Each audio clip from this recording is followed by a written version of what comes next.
Yo, yo, yo, welcome back to the Military Retirement Podcast. Here with your boy Vic. And I feel like I just did this damn thing yesterday because I literally did. But great to have you all here with me. I got my brew here, sponsored by Wild Bill's Craft Beverage Company. I don't know if y'all can see that. Bam. It's just a sticker they sent me, but I slapped it over on my favorite cup of coffee. So wondering what everybody else out there is drinking. I got my brew with me. Just standing by for my co-host to jump in on this thing. Yesterday when I did the live stream, a whole lot of updates around the military and veteran community, and I got a few more for you all. Let me see. Let me pull it up here real quick. Oh gosh, where are we? Something I came across my desk. So as I was looking at, I think it was Task and Purpose. Gosh, let me pull it up here. I saw that the Marine Corps is giving a $60,000. Let me see. I got it written down here. $60,000 bonus for Marines now if they switch jobs in between in the middle of their career. I'm trying to pull it up here, but that's something that's completely new because I don't recall there being any large bonuses when I was in the Marine Corps. I think at one point it was like, gosh, it might have been like a $7,000 bonus, and then bam, it went down after tax to like 4,000, something like that. Let me see. Navy cop, here we go. He says, hey, welcome, good morning. Pre-announcement for the live or whatever it is on YouTube never went out. Just an FYI. I'm glad, very observant, Mr. Navy cop, because I didn't put it out. Keep you on your toes. But thank you for noticing that. Let me see. 660 Love. Blessed Sunday, TGLB family. Hope all are well. Yes, all are well. Thank you for that. At least I woke up this morning and I feel pretty damn good about that. Hopefully everybody out there does as well. So here, let me pull this thing up here. I know I got it up here somewhere. $60,000 bonus for Marines. It's kind of crazy. I'm curious that anybody who served it doesn't matter what branch you were in, put it in the comments below. If you served and when you re-enlisted or whatever, did you all experience get a bonus or anything like that? Let me know. I think the only bonus I ever got was after taxes. It was like $4,000, and that was, gosh, it was way back in the day when I re-enlisted. I want to say I was in Iwakuni, Japan, and I was a sergeant, and at that time I got promoted to staff sergeant. Yeah. And then I re-enlisted. So let me know. Did anybody else experience any bonuses out there? Marines. Here we go. Yeah, it is Task and Purpose. There we go. This is something new. It popped up on my screen or on my little tracker here. Bam says Marine Corps now offers $60,000 for switching jobs mid-career. After taxes. That's what I'm not a financial guy or anything, but after taxes, that's got to be like what, 50,000, 40,000, something like that. Marines who agree to cross-train into fields like cyber, intel, and drone operations under long-term contracts can collect big reenlistment bonuses. Infantry Marines will even get a taste. Yeah, so I guess it's the way of the future, right? We need these. Cyber is huge, of course, with everything being online these days or in these recent years, really these recent decades. You're going to need cyber. You're going to need intel. You're probably going to need drone operations. Use drones, Vice, getting jets going in there. Just remote operations. Let me see here. Going to the comments here real quick. Navy cop, we had bonuses for certain jobs in the Navy, and I swear I always hit the ones that didn't until I moved into a different job. MAs didn't until after I retired. Go figure.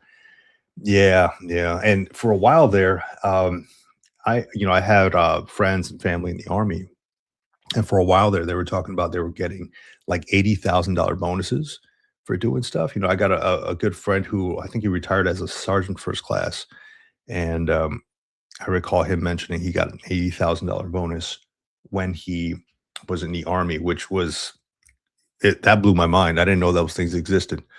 Let me see. Drew James 3531. Good morning. Shout out from Dallas, Texas. I need to visit San Diego again. Definitely miss the weather. I'll tell you what, man, the weather, yes. Well, first off, welcome. Welcome. Shout out from Dallas, Texas. That's awesome. Yeah, I'm over here in San Diego. It's not very sunny right now. At least it's starting to get there. Looking at my window here. But it is kind of cold in the morning, or whatever cold San Diegans, I guess, figure is cold, about 50 degrees. I don't know what it's going to be like today. Let me see. Now you got me thinking, because I might want to go out later day somewhere. We're looking at a high of 77 today, something like that. So right now, yeah, it's 60 degrees right now. So still a little cold, a little cold. Um, I never liked the cold. I grew up in Jersey around like the snow. I remember back in 1996, there was like a big snowstorm out there. And, if you grew up on the East Coast, the upper East Coast, then like you go outside, the cars are covered with snow. So it's kind of a pain because, I was the oldest son. I had to go out there and shovel the crap, shovel the snow. So I'm used to all the cold, but over time, I've shifted.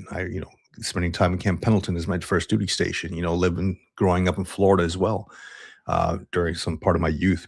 So I grew up in the warm weather, and man, I just can't do the cold anymore. And I remember before I deployed to Iraq, we did the deployment, I guess the workup when I was young. I was probably a Lance Corporal in E4 at the time, and we did the workup, and we were up in the mountains of Camp Pendleton, up behind, Camp Horno, way in the back, just off like Basilone Road and all that stuff. You got Camp Horno, and we're doing the workups up there and the exercises, and, the Humvee courses and all that stuff. And you got to sleep out in the mountains, right? You got to bring your sleeping gear, all that stuff, like your shelter halves and all that. You're essentially in the field. And I recall waking up in the morning and just like frost all over my sleeping bag. And it was freezing, dude. It was freezing. You're getting up and your camis are cold too, unless you're sleeping in the sleeping bag with your camis. Your camis are cold. You're getting out of your sleeping bag. You're putting those things on. Same thing when I went to TBS in Quantico, up there by Virginia, is a whole different story, man.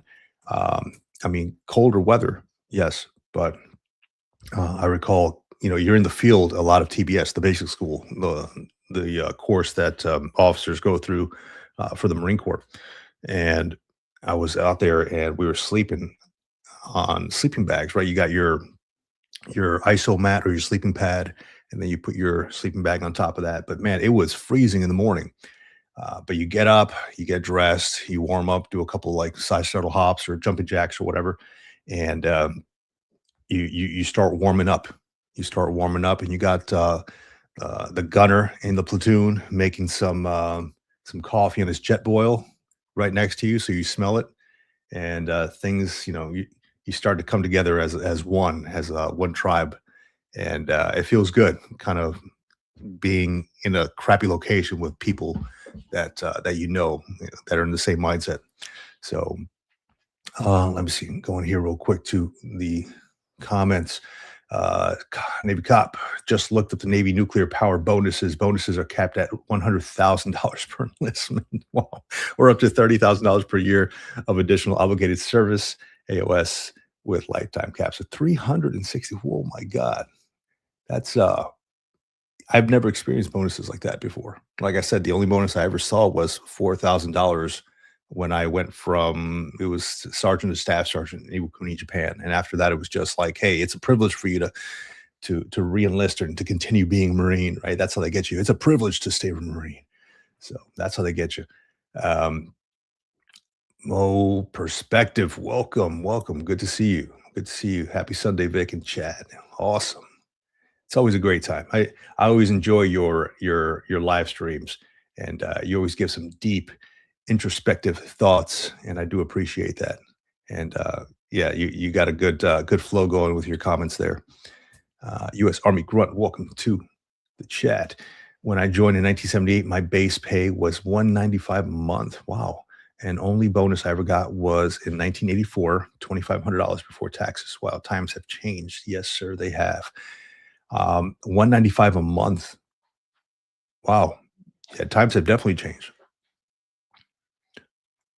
The unsung veteran. Good morning. Also, unsung veteran, man. I subscribe to your channel, dude. Uh, Anybody on the chat listening, hey, if you haven't already checked out the unsung veteran, he's talking to folks, he's talking to other veterans, he's building a community similar to what we're doing on the Green Logbook Military Retirement Podcast, where we're talking to folks. You know, it's kind of like my therapy, and I'm sure when you join in on this channel, you kind of talk a little bit about what's going on in life. It kind of becomes yours as well. Though I am not a therapist, just want to put that disclaimer out there.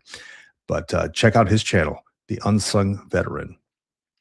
I got 2 bonuses while I was in. I got $28,000 for my first reenlistment and $10,000 my second. It was nice having what they consider a critical MOS. Yeah, it is.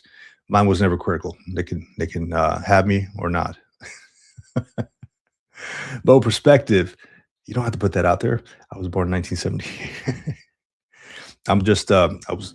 I'm more of an 80s person. So I was born somewhere in the mix of the 80s, kind of mid 80s there. Um, absolutely. Anytime, man. Totally appreciate it. You know, it's one tribe, right? And if you can get the views, if you can get some folks to check you out, uh, all the better, all the better. And let me see here. Of course, cheesing. So yeah, just kind of stand by, waiting for the co-host to jump on. And unsung better, you might remember this, man. I'll put this here on the screen for you. You might remember this. So I live not too far from this little Japanese market, and I picked up these, man. I can't get enough of these things, man. These Georgia coffees. I don't know if you can see that. Of course, it zooms in on my face. These are awesome. These are awesome. I used to buy these like almost daily when I was in Japan. They have these vending machines all over Japan when you go out there. They sell like beer at the vending machines. There's like a very large amount of trust that the Japanese people have with like their youth. So they have the vending machines all over the place. They sell beer, they sell random drinks, but this is the one. They sell it cold, they sell it hot, whatever. This one happens to be cold. But man, I love these things. If you ever get a chance, check them out. They're kind of like a sweet type of drink. It's a coffee, of course. But man, good stuff. Good stuff. Yeah, I see we got some stuff going on here in the chat. Subbed. Awesome. Thank you for giving Unsung Veteran some love. Awesome. I was going to bring those up yesterday. Yeah, so you've already drank those. You already know what that's about. The Georgia coffees. They have a lot of other ones too. I can't recall, but I'll randomly bring some stuff in here and see what we got. So yeah, oh man, did I take it off the screen? Yes, I did. The ADD is going wild this morning. Wild. I got somebody dropping some stuff off. I got, there's an Amazon guy here at the front door. I've been getting Amazon stuff for like all week, and for a good reason here. Actually, let me put this out here. For good reason. So I'm doing a whole lot of podcasts and YouTube recordings, videos that I plan on putting on YouTube here in the next few weeks, next month, really. I got a lot of my calendar booked up. And I went through all my gear, and I'm like, you know what? I don't have all the stuff I need to do an in-person podcast. Like if I wanted to sit down with somebody, how would I record that? I can't. I mean, I guess I got one microphone here. Now I have 2 cameras, right? I got this is my new one here. I don't know if you can tell the difference from what it was before. I got my other one that I'm going to be using as a B camera. I got a bunch of microphones. I got some more showing up. Got these little guys here. So little wireless mics for the time being. But then the problem I was getting into was I got a hold of somebody who works over near one of the universities here. And the guy's like, hey, yeah, I worked on this. He's working on this project there. And he's got like a crew that he works with. He's like, "Can I bring like another person on here that I'm working on the project with?" And I'm like, "Shit, dude, I only got one mic, like two mics. I mean, two mics, one for you, one for me." So I got to figure that part out because I'd like to get everybody on the podcast, but how the hell do I do that? Um, and I'm trying to refrain from getting XLR mics and all that stuff, all this technical crap, right? So trying to keep it like wireless. The less wires, the better. I understand that the quality is probably not going to be the best, but whatever. I'm trying to make it on the go, right? Let's set it up, let's record, let's talk, have some laughs, share some coffee, and bam, let's post it up. So yes, no perspective, new equipment, always a good time. I love that stuff. But when it hurts is when when you look at how much you've spent and it's like, damn, my bank account's going down now. So a lot of the stuff I purchased, and I'm like, do I really need it? I got here. Let me show you this.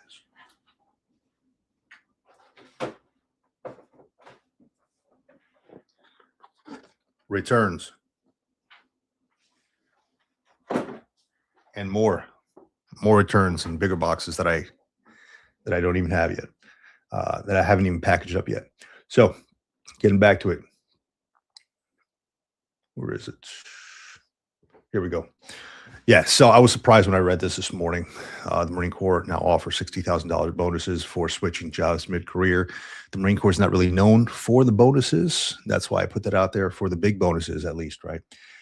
And I did see something about somebody going from, I think it was Master Sergeant to First Sergeant, which is really unheard of. Like you had to pick a path at some point, whether you want to be a First Sergeant, Sergeant Major, go that route, be more administrative with the commands, or be kind of in your MOS with Master Sergeant or Master Gunnery Sergeant. So it's kind of unheard of to go back and forth. So big thing that I heard there. Another thing that came up, that popped up, and I don't know if folks out there, a lot of folks know about this stuff.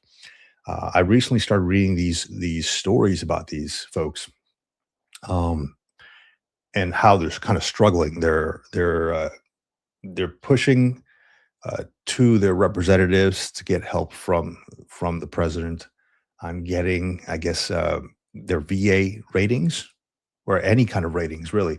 So it's these folks. They're the Area 51 veterans. Have you all heard of this? The Area 51 veterans. So they have these health issues, but the thing is, the VA won't recognize them because they're not documented because of their status, top secret status, I suppose. So they're not getting the help that they need. A lot of them are experiencing some cancer, things like that. Which I don't know exactly how it's going to go. I mean, if I can get a hold of one of these gentlemen and talk to them, I will. But just go on Google and just type in Area 51 veterans, and you'll be surprised. Like, these folks are not getting the help that they deserve simply because they were in some sort of a top secret environment, and a lot of their stuff is either redacted or the VA does not recognize it. So crazy stuff, man. But this gentleman, I see this guy all over the place when it comes to Area 51 veterans because he's one of the most outspoken folks on the issues. It says Air Force veteran Dave Crete is founder of the advocacy organization, The Invisible Enemy, which pushes to help veterans expose the radioactivity at the Nevada Test and Training Range. That's crazy stuff. So definitely check that stuff out, man. I'm going to the comments real quick. My experience with lat movers chasing bonuses is not good. I hope it works out. Yeah. And you got guys who are just there for the money and not there for the game, right? All right. What do we got up here next? Let's see. Oh, we got some legislation and law stuff. That's fun. That's fun. Curious if anybody else follows this stuff like I do. Like, I have notifications on congress.gov. Constantly going on there, writing stuff down. Let me see. There's one with mental health for drone pilots. Yeah, so that was a pretty big one. See if I can find this one. that's not it. Mental health drone pilots.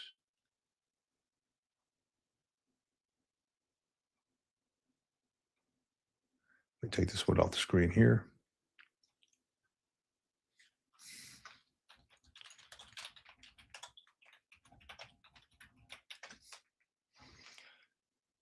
Yep, that's on Military Times. Here we go. Let me pull that one up on the screen here really quick.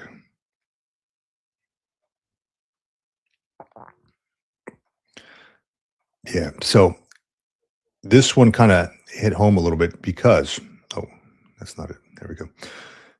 Excuse me. Because I had a guest on not so long ago named Tanner Yackley. He was a Reaper drone pilot, and he is also an advocate for drone pilots, former drone pilots who have mental health issues, things like that, because they are, you know, in this command center doing these things, hidden buttons. They're there. They're seeing everything happen. They're watching it happen, right? Um, some pretty terrible things, right? So now I forgot the name of there was some kind of law passed, or not law, it was some kind of legislation that was introduced about drone pilots. DoD is ordered. This one just came out on January 30th to study mental health impacts among military drone pilots. Very interesting stuff. If you haven't reached out, let me actually pull them up here. This dude is awesome. Remote Warrior. I'll just give him a shout out because this guy is awesome. Tanner Yackley is his name. He runs Remote Warrior LLC. Let me share the screen. Finding the Forgotten. Remote Warrior was founded by Tanner Yackley, a former MQ-9 Reaper sensor operator and instructor evaluator who spent a decade supporting combat operations from thousands of miles away. Like many in the drone and remote warfare community, Tanner experienced a long-term toll of watching the war unfold through a screen day after day, mission after mission. So the cool thing about this is, like, he does talks. He was on Business Insider recently. He does talks. He built this platform, and he also he either sells it or he donates it as well. If folks cannot afford it, he donates it. Um, these, I forgot what he calls them. These packs. They're shoot. Let me see if I got them here. I'll find them. But these boxes, right? These packs with it has like ice packs and like stuff to kind of decompress you if you are feeling super stressed. So let me see if I can find it. He's got to have it somewhere here on his site. Donate to the mission, volunteer skills. I'll get with him. I'll figure it out where it is. But he has all these things like the drone veteran field guide, what your provider needs to know, occupational PTSD 101, transition and identity. He's got all these cool downloads. He's got a Discord, a bunch of good stuff. Good dude, Tanner. So shout out to Tanner. I'll let him know. Maybe we'll have him back on the podcast and talk a little bit about what's going on. But yeah, that was a big thing that DoD is finally doing something about it, and I'm happy about that because you know if you're constantly completing missions from a screen, you're seeing everything from fire to impact, and after a while, that's got to take a toll on you. It really does. So shout out to them actually doing something about it. Let me see. Go into the comments here real quick. U.S. Army grunt. I feel for him with Area 51. Same problem with Fort McClellan exposures. Let me write that down. Fort McClellan exposures.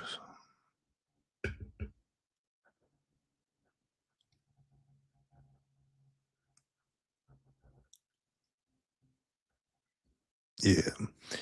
So yeah, it's a crappy situation for the Area 51 folks, man. It's they can't get the help that they deserve because all their records are not there. I mean, the VA won't recognize them because they are either redacted or I don't know, they don't exist. I don't know how that works. I have not seen the records. Navy cop says still trying to follow the current legislation, specifically VA legislation about the API but the API is hit or miss in trying to bring the info on into the website. Yeah. So maybe cop what I don't know if which site you pull it from. I usually go on the U.S. Senate Committee of Veterans Affairs. It gives me all the veteran stuff. Let me actually pull it up to the screen here so you can see. Share. Add to the stage. That's usually where I pull this stuff from. It compiles it and everything veteran related. It's on this website, and you just. I mean, this is. It's just Congress.gov, but like kind of they just kind of focus on the veteran stuff on this one. So that's all it is. And I usually just pick what I want to talk about or what I want to see on the left side of the screen. Pretty easy stuff. I don't know where you pull it from exactly, but that is where I get mine from. Let me see. Unsung veteran, nothing but love for my drone pilots.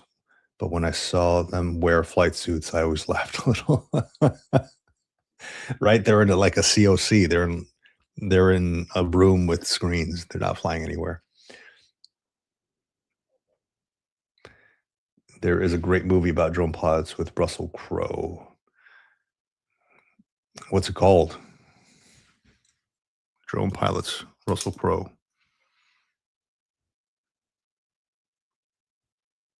Russell Crowe, he was yeah, the Gladiator. He was in the Gladiator, right? So the funny thing about the Gladiator, and this, I'm digressing here a little bit, but hear me out. It's about noticing little things. So I paused a few scenes, and I'm probably going to ruin it for a lot of you, and I'm sorry. I was watching the Gladiator a while back with my son, and Land of Bad. Okay, Land of Bad. Yeah, I was watching The Gladiator with my son, and in the scene where they're fighting, like, they're doing land battle, I paused it at one point. I went to go get a drink or something. I paused the movie, and as I paused it, I went back, and before I pressed play again, I looked at the screen, and I got a little closer. I'm like, "What the hell am I seeing here?" And as I studied the screen, as I looked around at all the characters, the background characters, I noticed that there was a lot of laughter. I noticed that there was a lot of, like, high-fiving, things like that, and it was hilarious, and then we went through all the fighting scenes, and sure enough, there's, like, people just standing around, they're not even fighting. There's people who are laughing it up, during the fighting scene, just having a great old time. I mean, they're actors, right? I thought that was hilarious. I mean, it's all through the movie, and when they're doing the scene, when they have the chariot inside the Colosseum, and they do a close up on the chariot, there is a person, probably the cameraman, standing next to the person that's like riding the chariot. There's a person kind of crouched down next to them, and they're wearing Timberland boots. And you you can pause it and see it. They're wearing Timberland boots in the movie, and I'm like, they didn't have that in those old Roman times. That's funny. Yeah, but just goes to show you, like, nothing's perfect, right? You can have this multi-million dollar production. Nothing is really perfect. Let me see. Land of Bad. Yeah, man, now I'm gonna have to watch that. Russell Crowe. Not a bad thing. I'm just saying.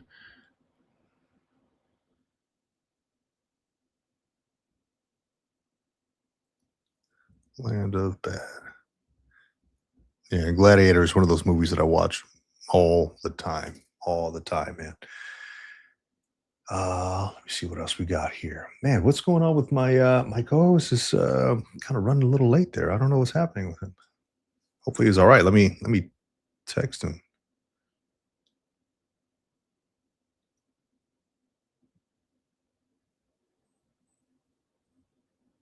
Yeah, nothing yet.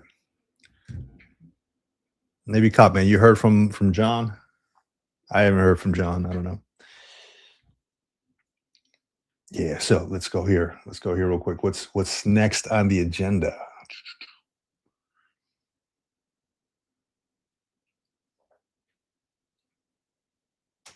Streaming. Where is he streaming from? How's he streaming? I'm streaming everywhere.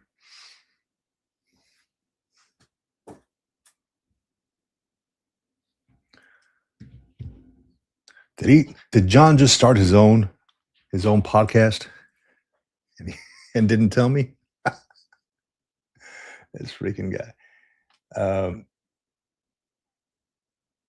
oh, so this was one that was it passed the House on the 26th of January. I should probably bring this up to let folks know. This is a bill that passed the House on the 26th of January. And BAMS's share.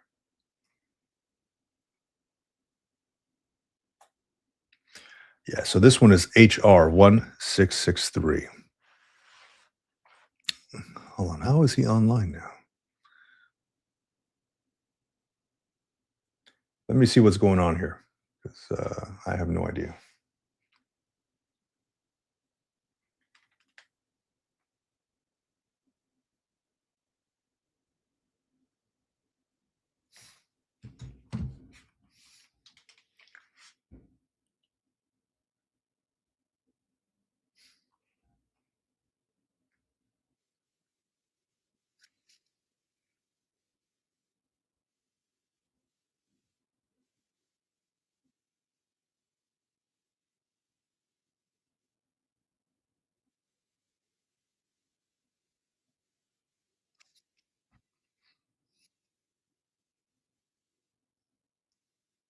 I don't know how that works. Yeah, I'm looking at him too. So, let's see.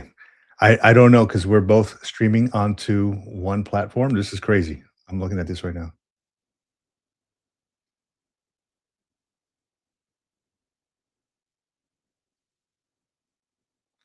Yeah, so you guys are probably seeing this too. We're looking at each other. I'm looking at John on the other live stream.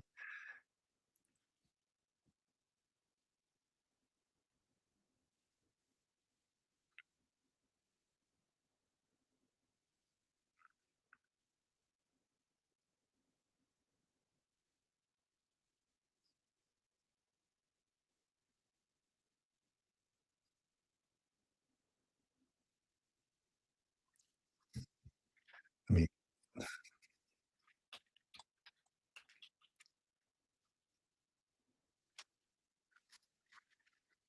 let's see. I'm watching John. I don't know how we're, like, streaming in the same channel twice. I don't know what the hell YouTube is doing. I'm watching this right now.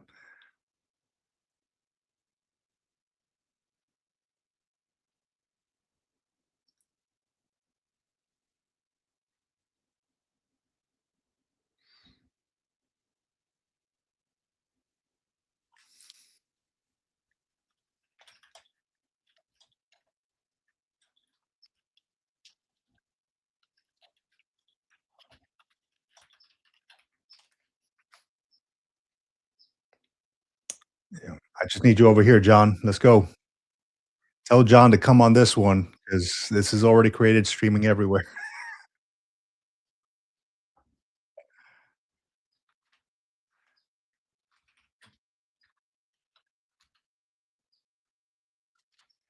Alright, yeah, I don't know what's happening, man.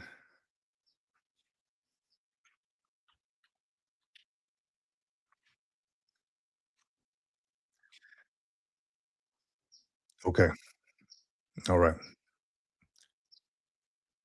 Y'all see me commenting on John's stream there? I don't know how the hell that worked. YouTube really, screwed the pooch in that one because we got the one channel that we're streaming on. He's streaming on Military Retirement Podcast, whereas I'm also streaming on the Military Retirement Podcast and the Green Logbook. So it's kind of like we're going from one channel, two streams somehow. So YouTube, you guys, I don't know. I don't know what the hell's happening. And I thought US Army Gruntman, I thought you were messing with me, dude. You said John is streaming. I was like, oh, what the hell are you talking about? John is streaming. Sure enough, you were right. He literally is streaming right there in front of my face. Let's see if y'all can see him here. This is this is hilarious.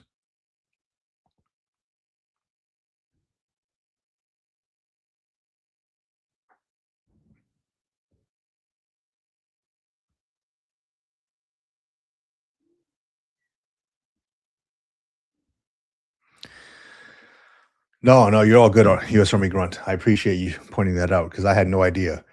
I created the I created the stream on there and I don't know, it just didn't show up or something. I don't know.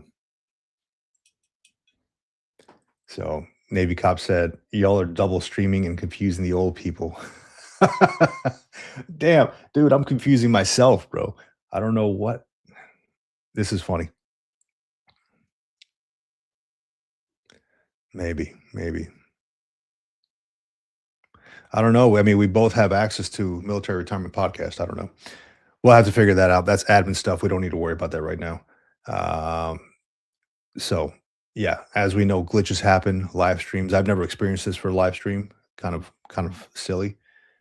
So let me close out of that. Come back to this one. Okay, so I wanted to bring this up to the screen here. And here we go.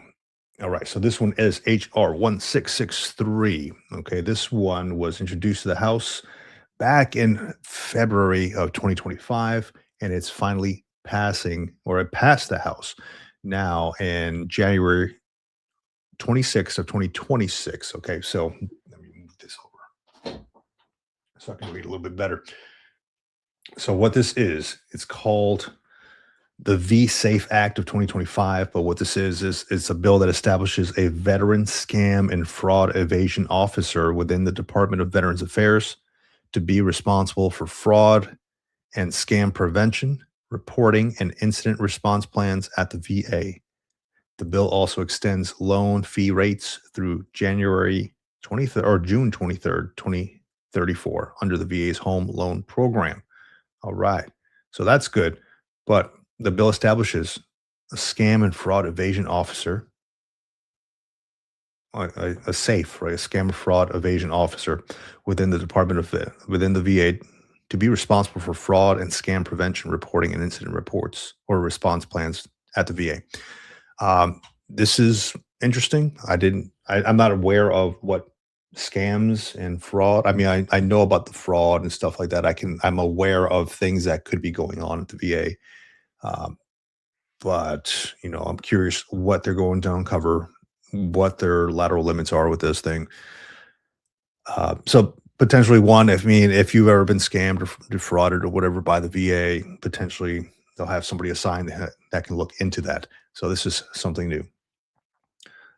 So keeping that one on my radar, curious about that one. Passed the House on the 26th of January. There is another one. Let's bring this beast up here. Bam.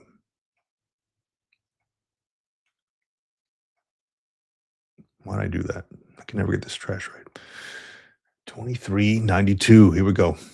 This one is S2392 Veterans Compensation Cost of Living Adjustment Act of 2025. So this one became law in November of 2025, but I didn't know it existed. So I'm sure a lot of people out there don't know potentially that it existed. So this bill requires Department of Veterans Affairs to increase the amounts payable for wartime disability compensation, additional compensation for dependents, the clothing allowance for certain disabled veterans, and dependency and indemnity compensation for surviving spouses and children. Specifically, the VA must increase the amounts by the same percentage as the cost of living increases in benefits for Social Security recipients that is effective on December 1st, 2025. The bill requires the VA to publish the amounts payable as increased in the Federal Register. So looks like money's going up. Definitely check it out. S2392, something to look at. Veterans Compensation Cost of Living Adjustment Act. So good stuff. I think the rest of the ones that passed on the 20th of January, a couple days ago. So curious to see what else will be passing here soon, or at least what else is going to be navigating through here soon. Let me put this up on here. So as always, I always like to connect with folks. I'm still haven't seen John on here. Maybe he comes, maybe he doesn't. I don't know. That is up to him. But I'm going to put this out there. If you want to jump on the live stream and talk about what you got going on, always welcome to.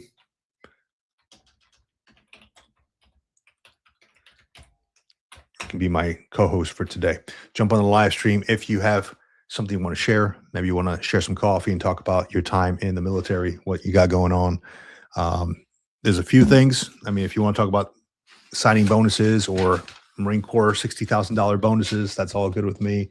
The government funding deal was signed, so that's a good thing. Folks are going to get paid in the federal government, in the military. Mental health and drone pilots, if you want to talk about that, that's cool with me. If you want to talk about the guy in Maryland who is selling cocaine to VA patients, we can talk about that too. That is a thing that is happening, or that has happened. The dude got arrested. So I just read about that one myself. Go ahead and jump on the live stream. Let me know what's going on. As we do that, I'm going to give a shout out to a few folks here. I want to give a shout out to the sponsors that make the Green Logbook happen. They help out so much. And, I'm always going to give these folks a shout out because of what they do and how they are assisting the Green Logbook channel. Wild Bill's Craft Beverage Company, veteran-owned beverage company. They do craft soda. Awesome folks. Nationwide, if you're looking to get into a franchise after you leave the military, after you leave whatever branch you're in, check them out. drinkwildbills.com. Can't go wrong. Dudes are awesome. Want to give a shout out to Movement Financial. Awesome guy. Josh, we've had him on the show here before. Very knowledgeable guy. More knowledgeable than I am when it comes to finances. I know how to do my finances. I can't do your finances. So I'm not licensed to do that either. So I'm not going to even try. Movement Financial, MBNT Financial. And here, let me actually pull up the newest one that I've teamed up with here. This one's cool. Oh gosh, where is it?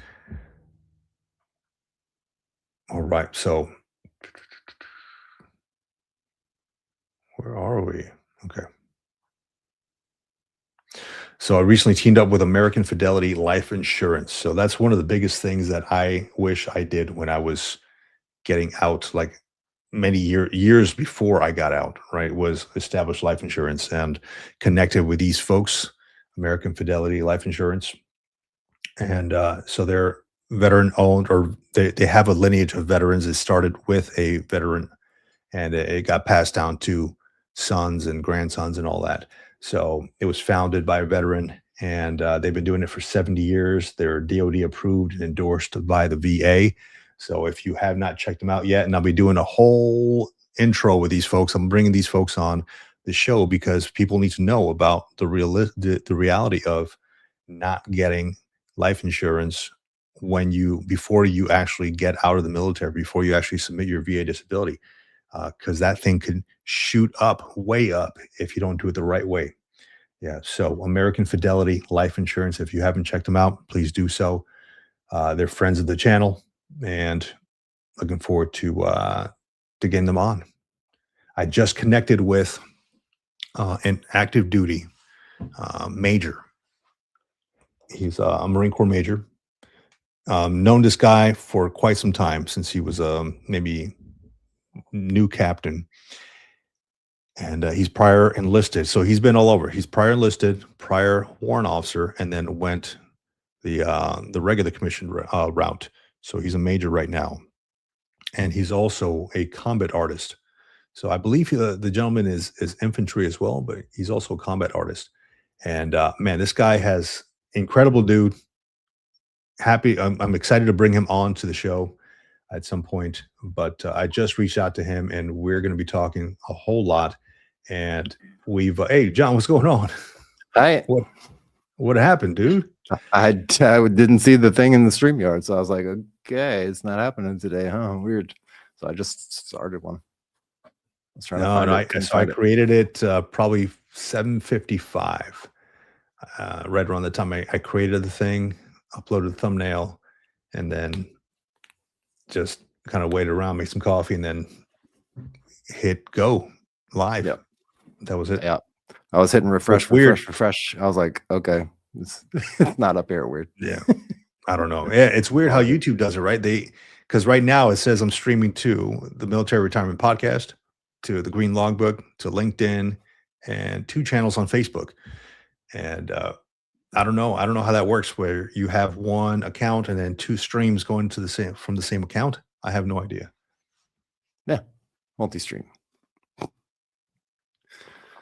I don't know, but I don't like it. It doesn't give me the warm and fuzzy. Technology. So I'll tell you what, man. I redid. I was just talking about some guests coming up. Gave a shout out to American Fidelity Life Insurance, who I just recently teamed up with this month. Actually, started. So shout out to them. It's one of the biggest kind of downfalls about retiring for the military, not actually doing your life insurance ahead of time. That potentially the rates will freaking shoot up, right? So you got to really think about that stuff. And a lot of folks don't, because as we're going from military to civilian, as you're doing the whole retirement process, or even if you're leaving after 4 years, you got a lot on your mind. You're thinking, there's a lot of stress going on. You're thinking, hey, man, where am I going to live? What am I going to do? How am I going to feed my family? What kind of job am I going to get? Do I have all my certs? Do I have all the education? All that good stuff. And you don't know what you don't know, until somebody points it out. Hey, by the way, you got life insurance? Damn it. I don't. And now it's too late. Well, it's not too late. It's just going to cost you a little bit more. So that's why I teamed up with American Fidelity Life Insurance. And they have a long lineage of veteran military service in their company. And happy to have teamed up with them. Going to be bringing somebody on the show potentially shortly in the next few weeks to talk a little bit about it. Let me see. Yeah. We also got Joe Michelle coming up next Sunday as well, talking about Title 32 gray area retirement, digging deeper into it. We had him on before. We talked about Title 32 gray area. He's getting closer and closer. So he's looking at, how do I buy back my time if I can? How do I maximize this retirement of Title 32? Because you get your 20-year letter, and then you have to wait like another 20 years before you actually draw retirement, or maybe 30. But he'll be on next Sunday. So we'll have him talking about gray area retirement. I just got the simple, man. I just stuck around for 20 years. Keep it simple. Don't want no gray area, no nothing. Just give me the 20 years. Yeah. So what was I going to put? So I'll tell you, man, I just went through my office yesterday. I cleaned out my office, for the most part, like half of it, right? Yeah. And I got all these freaking books, dude. The camera's already kind of locked in here, right? So I got all these books up here, shelves and stuff like that. And I'm like, man, how can I get this stuff situated where I can decipher what I've already read, what I have yet to read, what's on my reading list, right, for the year, what I knocked out. So I went to the dollar store and I bought these things, little dots. Mm-hmm. So why I've not thought of this before, I don't know, but shit that I've read already, put a dot on it. And I could either donate it later, to the bookstore, or I don't know, keep it there and like, hey, reread it later on, knowing that I've already read it. So dots save lives.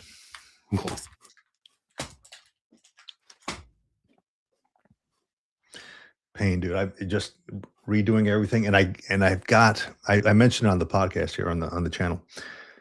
I'll be doing some in-person YouTube stuff. Yep. Some in-person recording. And so I'm like, I'm not bringing everything with me. I don't want to keep unscrewing these microphones, bringing it with me. So I have to have a set there with me. So I'm getting this little bundle that I'm making myself of on-the-go podcasting gear, which includes not just this camera, because I've got this new camera here with a new lens. I've got my other Sony camera that I was using before this to use as a B camera. A couple other cameras too, like DJI stuff, a bunch of microphones, to set up. I got some lighting gear. I got a light here, but I also have a softbox light that I'll be setting up too. So, and this coming week, I'll be sitting down with a very, very interesting person who I won't spill all the beans on it yet, but dude is a retired Navy SEAL, lives here in San Diego, making some huge waves, no pun intended, with the veteran community. And potentially will be traveling with this gentleman around California to go speak to people. So he's asked me to come on and be a part of his team. We hit it off really good, and I'm like, hopefully it happens, but we will see. Um, but I don't know. We're gonna make the first in-person intros on Thursday. Maybe he doesn't like my face in person, so he doesn't want to take me around. I don't know.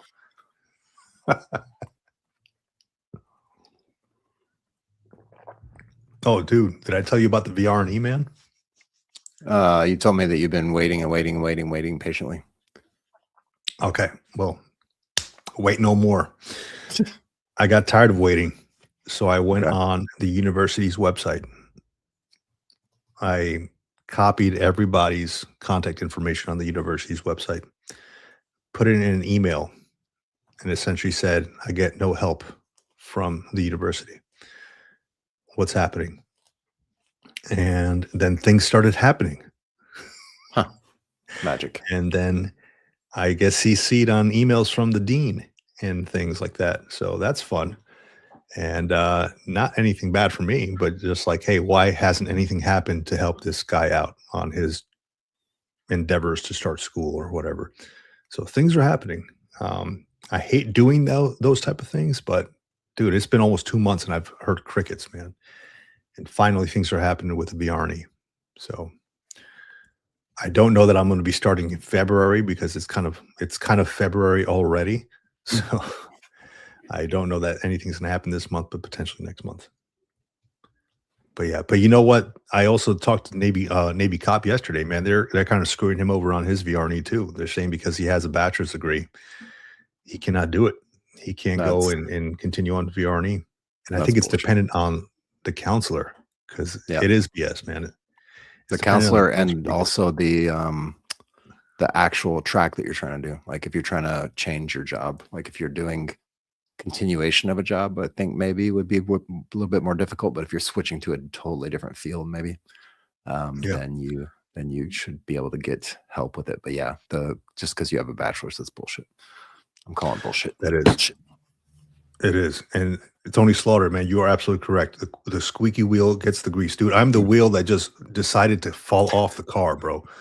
I'm like, bro, I'm not doing anything else until something happens. I'm telling you, man. But sometimes, I hate doing that stuff because it's kind of like it's seen as like throwing people under the bus. Because I did like CC folks, and I'm like, hey, what's the status of this, man?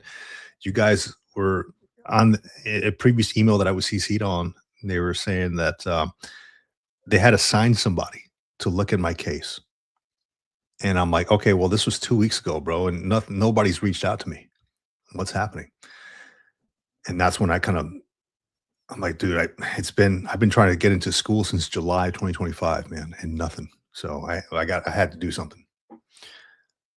Navy cop says they had said that because I'm employed. Okay, because employed, even though it barely covers my expenses, I am not allowed any services. And our intake interview ended with sorry, can't help. Love it. Oh, damn. Yeah, I got an excerpt for you. I want to read it for you real quick. This is a book I've been reading that I dove into because I had a conversation with my son and we were talking about 48 Yep. laws. And I know you had read the 48 laws. I think you I heard the audio book partly, okay. and then I decided I really can't do the audiobook. I got to read this because there's so much good information here. I want to underline it. So Right. that's next after the laws of human Nature. nature right here. Right. So I've basically read all of those. I have multiple copies. Actually, I have a set of copies at the office, and I have a set of copies here at the house, and probably another set of copies in a box somewhere in the garage. The 50th law, and I think we talked about it last week as well, because we were talking about books. But what you just talked about with ruffling feathers and being the squeaky wheel, and the kind of the chapter in the book in the 50th law, impossible dynamics, and it talks about dealing with people and not leading with fear and dealing with confrontation. So I'm just going to read this quick little excerpt. It's a couple paragraphs. The problem with confrontational moments and why we often seek to avoid them is that they churn up a lot of unpleasant emotions. We feel personally aggrieved that someone is trying to hurt or harm us. This makes us wonder about ourselves and feel insecure. Did we deserve this in some way? If we get to go through a few of these unpleasant moments, we become increasingly skittish. But this is the real problem. This is really a problem of perception. In our own internal turmoil, we tend to exaggerate the negative intentions of our opponents. In general, we take conflicts far too personally. People have problems and traumas that they carry with them from their childhood on. Most often, when they do something to harm or block us, it really is not directed at us personally. It comes from some unfinished business from the past or deep insecurities. We happen to cross their paths at the wrong moment. It's essential that you develop the reverse perspective. Life naturally involves conflicting interests. People have their own issues, their own agendas. They collide with yours. Instead of taking this personally or concerning yourself with people's intentions, you must simply work to protect and advance yourself in this competitive game, this bloody arena. Focus your attention on their maneuvers and how to deflect them.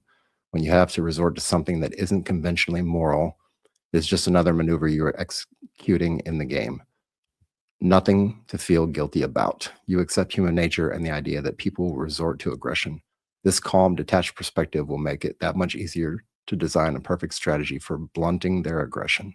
With your emotions unscathed by these battles, you grow accustomed to them and will even take some pleasure in fighting them well, meaning that, yes, it seems like you're ruffling feathers. Yes, it seems like you're being the extra squeaky wheel and being annoying, but really, they've got their own agendas as well, right? So nothing to take personal.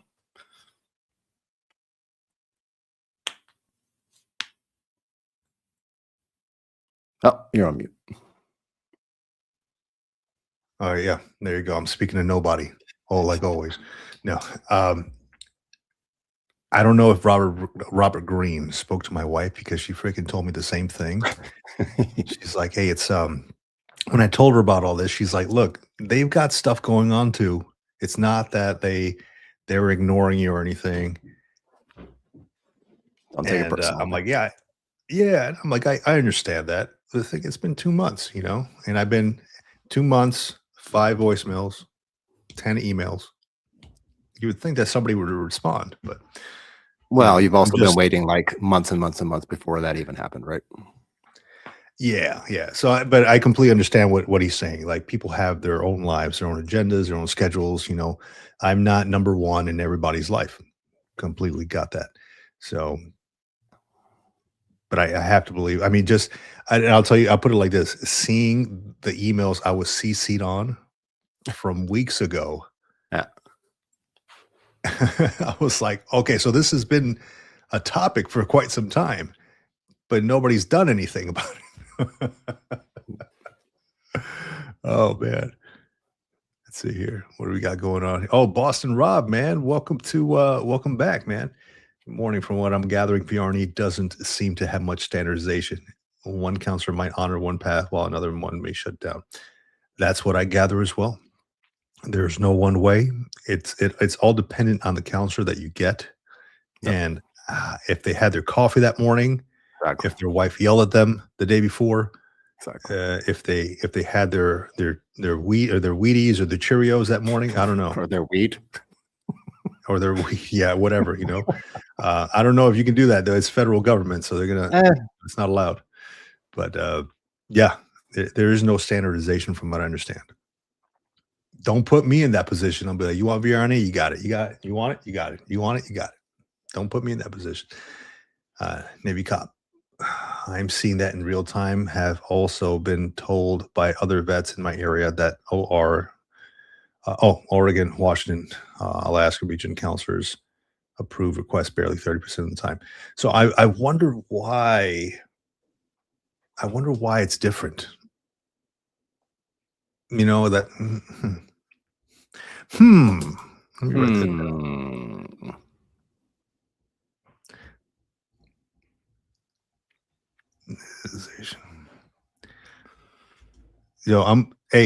I'm bringing this up, man. I'm bringing this up. Thank you for bringing that up, Boston Rob, Navy cop. We're about to see the Navy Cop Act of 2026 on Congress.gov for VR&E. we're about to see that. I'm very curious about it because that's something. Navy cop, you're not the first one I talked to about that. It is very, very all over the place. So we're about to see something happen. If I can't sit still, I don't want them to sit still either. The unsung veteran jumping in because I'm watching church also, but with VA stuff, it is really important us younger veterans help the older guys get started. Absolutely, man. Absolutely. Yeah. Just do it the other way, unsung veteran. Have them stream this at church. Be like, today Right. we're not going to talk about the word. We're actually going to hear it straight from Vic and John. Let me see. Tony Slaughter says, if you want it passed, you need deep pockets. Dude, I'm the squeaky wheel. I'll just cut a hole in my pocket and my hands will go all the way down. Things will happen, man. LinkedIn user, I don't know who this person is, but what about switching schools? Okay, where they're talking about my BRNE issue. Yeah.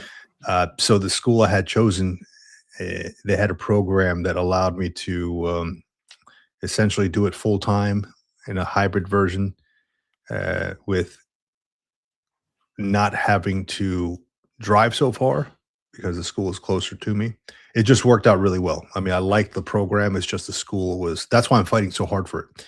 If I didn't like the school, if I didn't like the program, I'd say, hey, look, there's a ton of other universities I can do it up. I can go with. But because they have a program that I like and it's kind of convenient, like the hours and all that, that's why I'm fighting for that. Blackmail always works, man. Okay, well, if that's the case, my pockets are not that deep.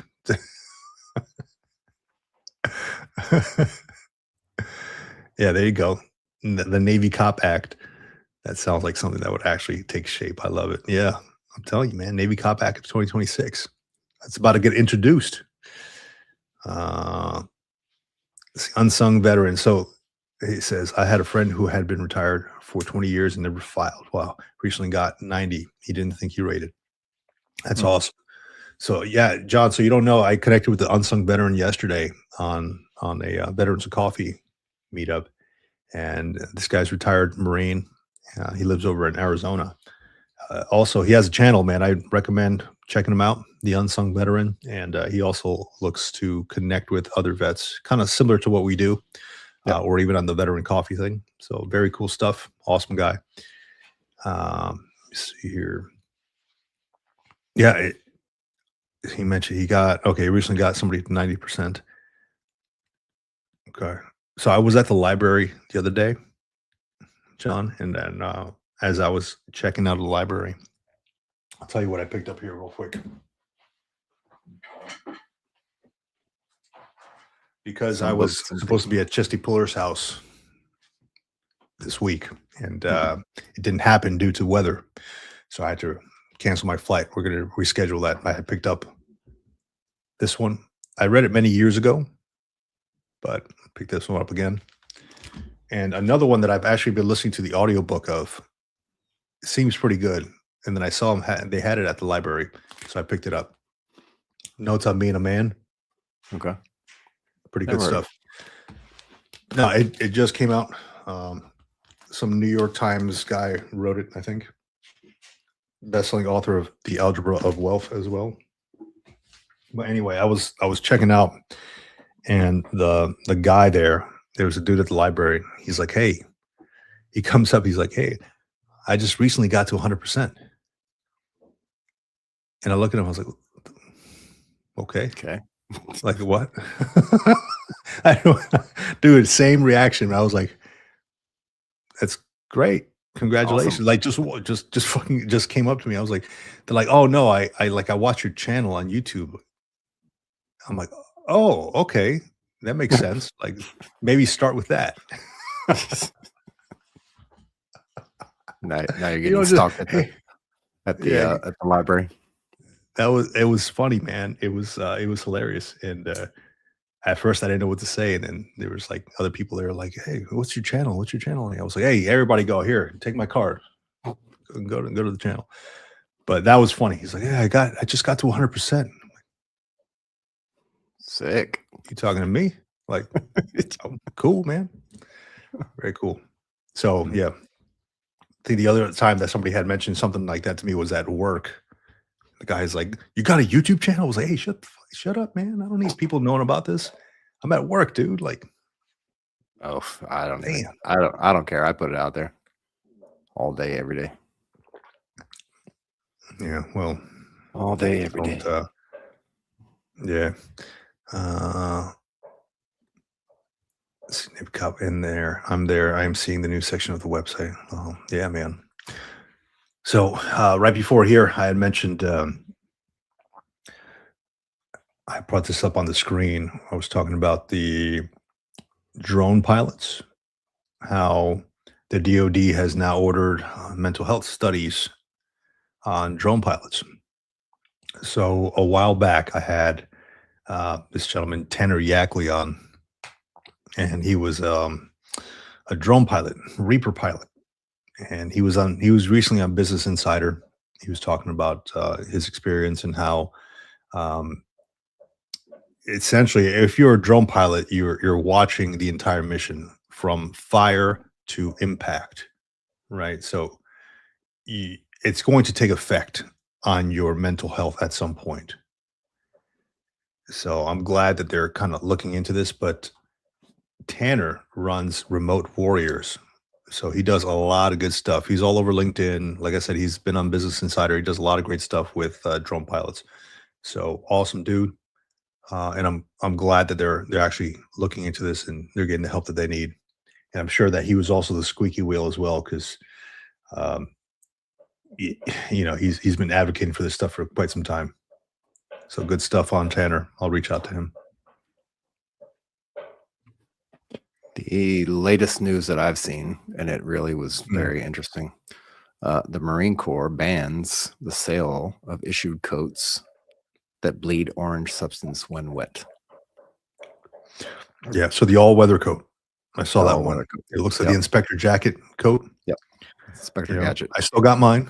It still has my PFC chevrons on it, if you can believe that. That's how long it's been since I've worn it. So I still got it. But yeah, I've never wet. I mean, no, I've worn it before. It's been wet before. It has never bled orange. But that's silly, because I mean it's an all-weather coat. You're supposed to wear it when it's raining. Exactly. You know, if it's kind of the point. if it's raining out, it starts bleeding orange. It sounds like a lowest bidder type of deal. Let's go with the lowest bidder as per usual, right? That's per normal. Yep. Yeah. Military grade. What does military grade mean to me? Well, lowest bidder. So when I hear somebody say, "Hey, military grade, freaking knife or whatever," I'm like, well, it sounds like lowest bidder shit to me, man. And it could literally be $1 lower. Let's just put that out there too. Yeah, I can. See what else we got going on here. The Senate passes the government funding deal. Waiting on the House. Yeah. Should be tomorrow, right? I think so. And that was 1.1 trillion. Does that sound right? I forget what I read. Yeah. It's not million. I'll tell you that. It's got to be trillion. And they're still trying to figure out what they're going to do with the DHS/ICE funding. I think they said they're going to get to like 95%, and that last 5% they got to kind of figure out the rest. Yeah, lowest bidder from a contractor who never manufactured all-weather coats. That's right. That's right. There's also Fort. No, I'm sorry. It was in Maryland. There's a Perry Point, VA in Maryland. There's a guy that was caught, and they've been monitoring this guy for quite some time. He's not a veteran. He would just go into the VA and sell people cocaine, like veterans cocaine. Interesting. I mean, if you think about it, you can just walk into a VA. Like nobody's ever like, I mean, they got the greeters at the front sometimes, but nobody's ever like checked an ID card or anything. You know, you just walk into the VA. And this dude, let me see if I can bring it up. Perry Point, VA. Ringleader. He's a ringleader.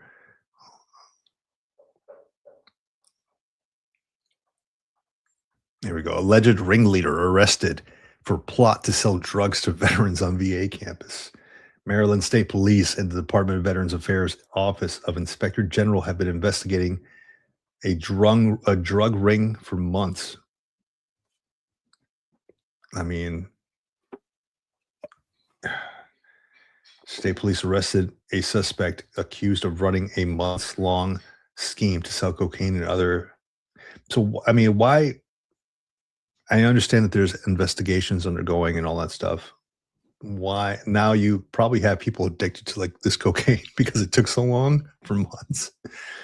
On Wednesday, Maryland State Police troops arrested Asante Anderson, believed is the main source for the drugs being trafficked onto Perry Point VA Medical Center campus. He was charged with multiple crimes, including possession of cocaine with the intent to distribute and possession of cocaine. He is currently being held at the Cecil County Detention Center without bail.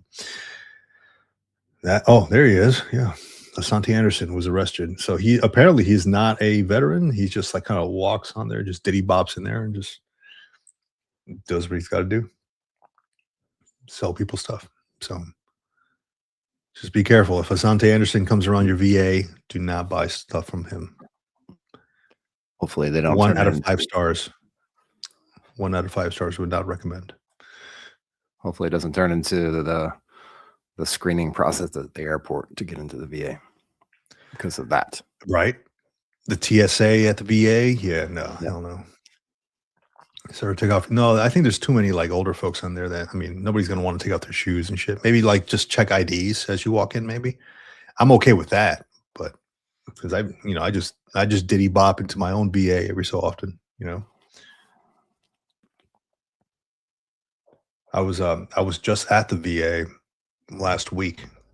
Like, you got your meds and stuff that they send you. Sometimes they'll send you via mail, and I had to go get a blood pressure test before they send me anything else. So I said, fine, middle of the day, not really. I mean, it was like almost like 11 in the morning. Didn't think there was going to be a lot of traffic. I got on the highway. There's a freaking car on fire on the highway. So of course everything stopped. I'm like, damn it, and there's not another exit for like 5 miles. So I'm stuck here for 5 miles. So it would have took me 10 minutes, took me about an hour and 20 minutes. So that was fun. That was fun. And that made your blood pressure levels nice.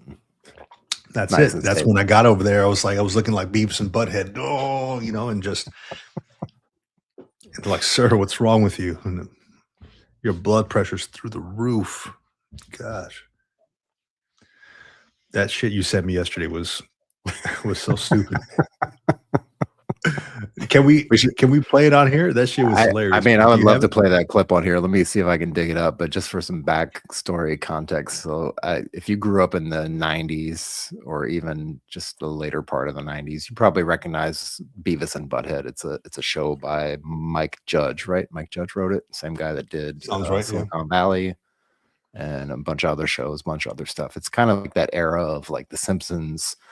I think after that was then like the Family Guy and like American Dad and like some of those other cartoons that kind of spun off from those original series. But Beavis and Butthead was one of my absolute favorites.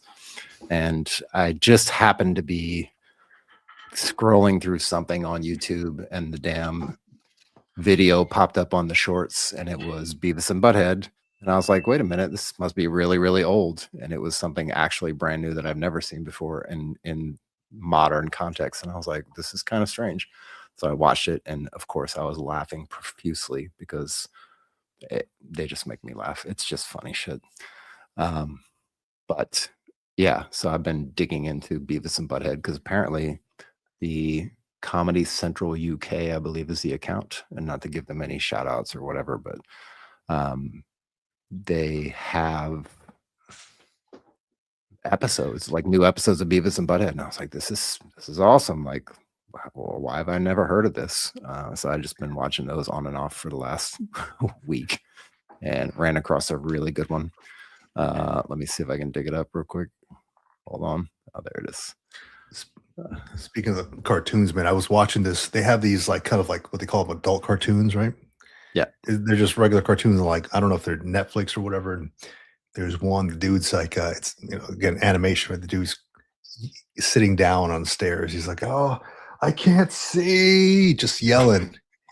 And they're like, just move your hands then. He's like, oh.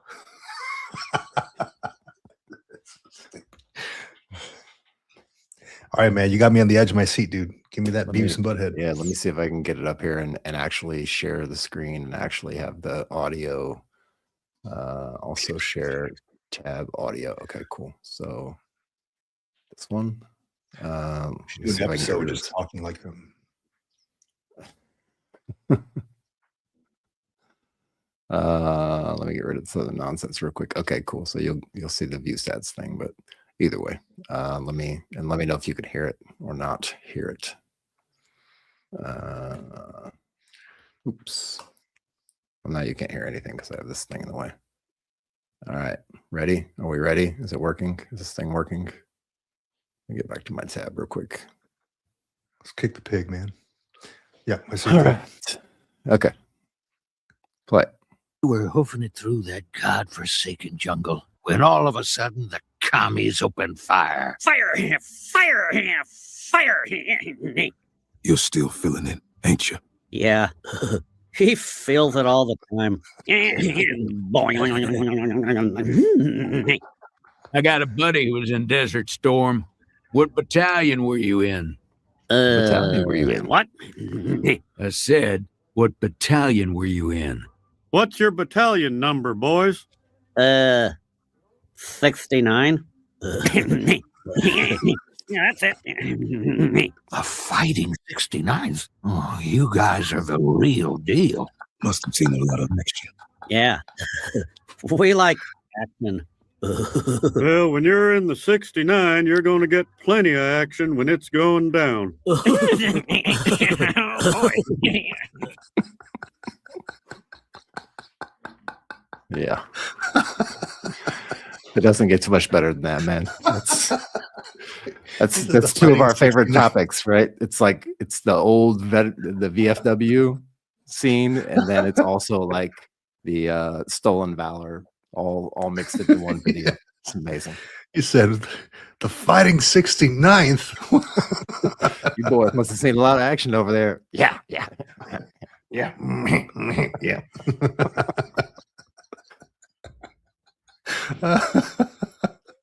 Oh shit. What was your insignia? Oh, we were the Brown Stars. Yeah.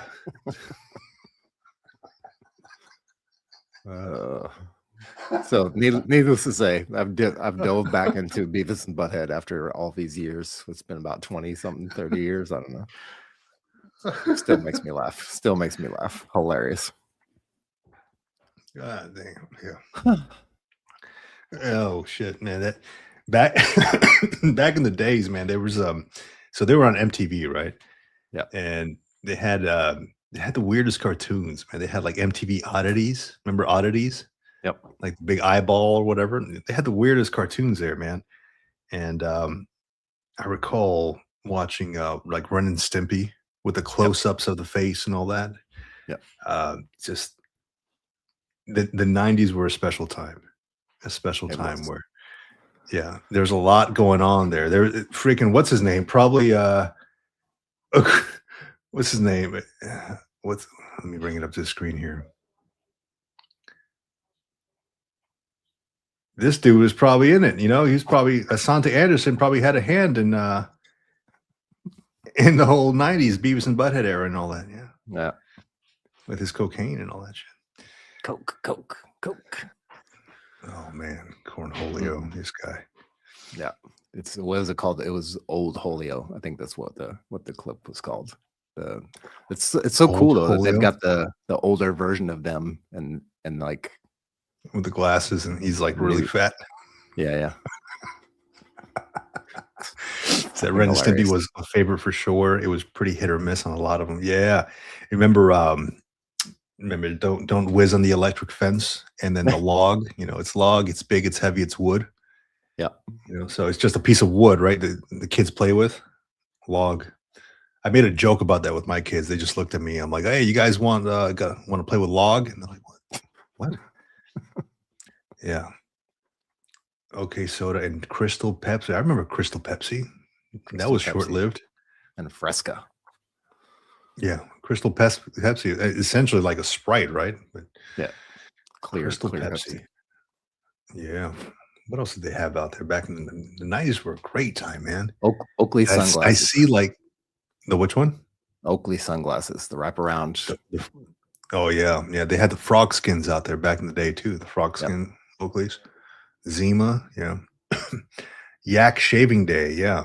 So it's not exactly the 90s. It's probably early 2000s. The Tom Green Show, remember that? Green show. No. Oh shit, man! Come on now, Tom Green, dude. Somebody's got to remember the Tom Green Show. So this dude, Tom Green. You know, he did these stupid movies like Freddy Got Fingered and all that. Like a weird comedian guy. Mm-hmm. Anyway, he has a show out now where he's like just chill, and he bought like a bunch of acres out in Canada. And Tom Green had this show called the Tom Green Show, and he would do just random shit. And he was on a cruise ship at one point, and he was like, you know what? I'm gonna make a sandwich. I'm gonna offer it to people. And they're like, what kind of sandwich? He's like, oh, it's gonna be special. It's gonna be a chest hair sandwich. And they're like, what? And he like shaved his chest and put it in between a bun. He's like, would you like my chest hair sandwich? And they're like, oh no, get away from me. He's just going around to different people, chest hair sandwich. Hilarious, man. That dude he's out there. You got to watch Tom Green Show, man. Totally missed that. I was in, let's say 97, 97 to 2009, almost 2010. I was in Europe, so didn't get any whiff of that whatsoever. Yeah, Tom Green Show. The what?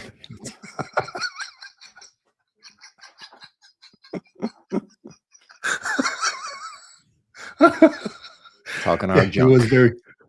He was very deadpan. So Tom Green was in this show, this movie Road Trip. So let me see. This is good. You ever had like movie clips that become a part of your life and like things that you say constantly? You know? Memes. Yep. So, memes. Yeah. So let's see. There's one that I constantly think about, and let me see if we can hear it here, man. I'll put it up on the show.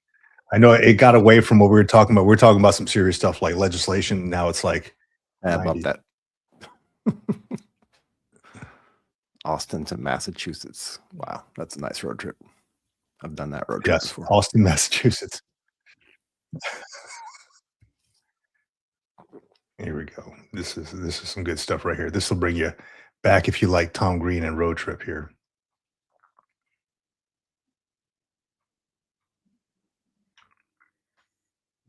Let me know if you can hear it. French toast. Bacon, good for you. And scrambled eggs. Thanks. Excuse me, but this has powdered sugar on it, and I ordered no sugar. I really can't have too much sugar in the morning. Oh, I'm sorry. Look at that. You're absolutely right. I'll tell you what.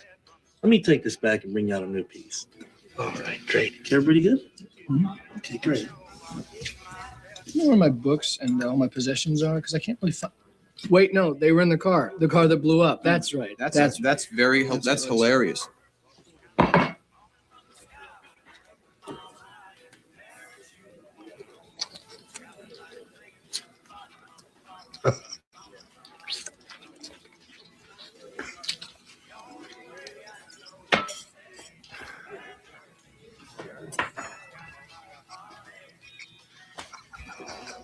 All right, then let me warm that up for you. All right, there you go. Thanks. Excuse me. And the French toast will be up in just a minute. Okay, thank you. Okay, great.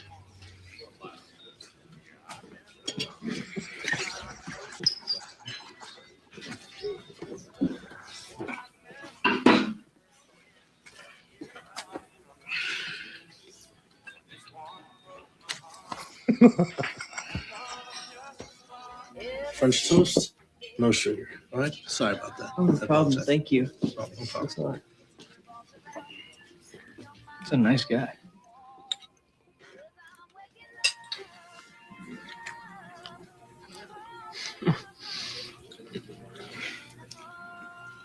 It's good.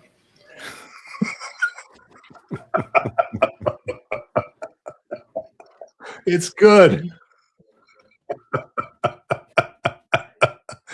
Oh, BTC BMW, welcome. Howdy, y'all. First time here. Just subscribe to the channel. We appreciate it. you. We Thank you, appreciate thank it. you, thank you. We're having some laughs on the 90s stuff that, or even the 2000 stuff that makes us kind of think back to what, yesteryear and how we just loved it. Things have changed significantly. Even shit, I got teenage kids, right? And how the 90s fashion is coming back. Yep. You got kids wearing like Jinkos now. Remember Jinkos, like the Yep. 2000s, So you got kids wearing Jinkos now, man. Let me, there's something playing here in the background. Let me unplay that. Okay. Yeah. So the road trip, Austin, Massachusetts. That's it. Austin, Massachusetts. The bump song. Yeah, that's man. Sometimes I think a lot about it, man, and how simple it was back then. There was a lot of things weren't as regulated about like the things you can say or do on TV, and it was just I don't know. It was just I was younger Different time. too, so it was kind of an easier time. Yeah. Oh yeah. Different time. That's what I like about Sicily. That's what I really, really, really like about them. Reminds me of like the early 80s, 90s America, like middle America, Mhm. like Sicily. Sicily is that. It's very simple. It's very, people are simple. Life is simple. I mean, we still have all the modern shit, but life is just more simple. Yeah. It makes me think too, even like watching you watch The Office, yes? Yeah. Even watching The Office, like some of the earlier content, a lot of the stuff that's said on there, like you can't really bring that up these days, right? No. Funny to watch, freaking hilarious to watch, right? Like how Michael Scott remembers people's names. Remember that episode? Yeah. And he goes around the room and just starts pointing out characteristics of people, and that's how he remembers their name, like nose, and just every you don't see that anymore, man. You don't. No. Simpler times. Yeah. Yeah. What is Yeah, this? that's why I dove back into the it might be your video playing. That's what mine was doing too on my laptop. No. Yeah, I'm no, just getting back into the Beavis and Butthead thing, man. It was such a good show. And just stupidity, like stupidity from start to finish, but stupidity that really made me laugh. And I'm happy to have found it again. And I can reconnect with that. And it's like when you leave the military, right? You leave a bunch of the stupidity behind, and even at the higher ranks, there's still stupidity. You leave all that stupidity behind. You go into the workforce in the modern world and into your new civilian job, and it's just a lot less stupidity. You kind of miss that from time to time. You need that to keep yourself sane, I think. Yeah, you do. And these are shows that I often watch that kind of I can just kind of let loose. It's kind of like nonsense shows. It's like, hey, it's Friday night or whatever. I just want to watch some nonsense stuff. And I've been reading all week and I've been writing and researching and all that stuff. And I just want to kind of decompress, not decompose, decompress a little bit. Yeah. I want to decompose a little bit. Yeah. Yeah. Me and my wife have been digging into 80s TV. So we watch every once in a while, we watch a show in the evening when we're eating dinner or whatever together. We'll watch a show or watch a series or we'll watch a movie or something like that. And the last, I guess, 2 weeks, maybe just this week, we've been digging 80s movie. Footloose. What was another one that we watched? We just watched American Graffiti yesterday. Some really old 80s shows. And that one is actually like 60s, early 70s American Graffiti, but just old movies, really old movies. Yeah, I like those, man. When I like watching the old school what is it? The old school kung fu movies, Yep. or the American Kickboxer, like those kind of movies. Yep. I mean, they're cheesy, right? They're the storyline sometimes sucks, right? And the fighting scenes are pretty cool, whatever. But what I like watching them for is noticing the background actors, how they don't know what the hell they're doing. And there's one in specific here, and I watched it, and these dudes are just running in circles around like a fight scene in the back alley or something. Let me see. It was the movie bad. Here to chew gum and kick ass, but I'm all out of chewing gum. Background actors. Indeed. Oops. There you go. The Breakfast Club. Yeah, that's another good one. Classic old movie. These movies that came out before the internet was there, but it wasn't really a thing. Before the internet, before AI, before cell phones, before DoorDash. Yeah. Yeah. So all these, Breakfast Club, all those, man. So that like Navy Cop brings up like the Richard Pryor movies. Yeah, you can't make those type of movies anymore. No. Remember The Toy with Richard Pryor? One of my favorites. Where he was like purchased to entertain this kid. Yeah. You remember what the kid's name was? I do not. You don't remember what the butler used to call the kid? Somebody in the comments got to know. I mean, I'm bad with names either way. So, what was the kid's name in The Toy? Fast Times at Richmond. Yep. Real Genius. One of the, I wouldn't say the very first, but one of the first films with Val Kilmer in it. We watched that the other day too. Yeah. Great movie. Another one of those where the things that they said and did in that movie, you can't see that today. Yeah. Not applicable. So in The Toy, the family's last name was Bates, the Bates family. So the butler would come up to the kid, yeah, Master Bates. That was it. That was it. Yeah. Oh man, that's one of my favorite. They call the guy, US, right? The lady would call the guy US. Hey, US. Yeah, good movie, man. Damn, good movie, man. I'm going to watch that one, and I like watching Coneheads every so often too. I was a big fan of the old school SNL stuff. Yeah, just dumb shit, man. Just Coneheads. I love watching that. Man, yeah, I brought it up at one point when I was at work, and like a lot of these old movies, and like these young Marines didn't know what the hell I was talking about. They're like, I've never seen that before. I was like, man, you got to open up. You gotta widen that aperture a little bit, man. Just check out some of these old movies, dude. Let me see. Best 90 movies. I mean, that's subjective, right? Yeah, it's definitely subjective. I would say best movies. So for me anyway. Commando. Yep. Jurassic Park. Jurassic Park is a 90s movie? Is it a 90s? I don't know. No, it's not. It's 2000s, no? It has to be 2000s, I think. Yeah. I could be wrong. No, maybe late 90s. Goodfellas. That was 90s one. I'm not sure if Scarface was an 80s movie or it's definitely not a 90s movie. Scarface is like an 80s movie, right? I like a lot of the 80s movies. A lot of the 80s movies and some of the 80s TV shows too, like the A-Team and Knight Rider and like some of those. MacGyver. Have you watched the spin-off of that one, MacGruber? I have not. Is it any good? So I've not seen the movie, but they have skits. I don't know if it's on SNL. So they're like oh gosh, I saw one specifically, and they were stuck on an elevator, and the dude goes, like, MacGyver, he can like get out of any situation. They're like, hey, we're stuck in an elevator and the bomb is about to go off in 10 seconds. What do we do, MacGruber? He's like, quick, hand me that Bible.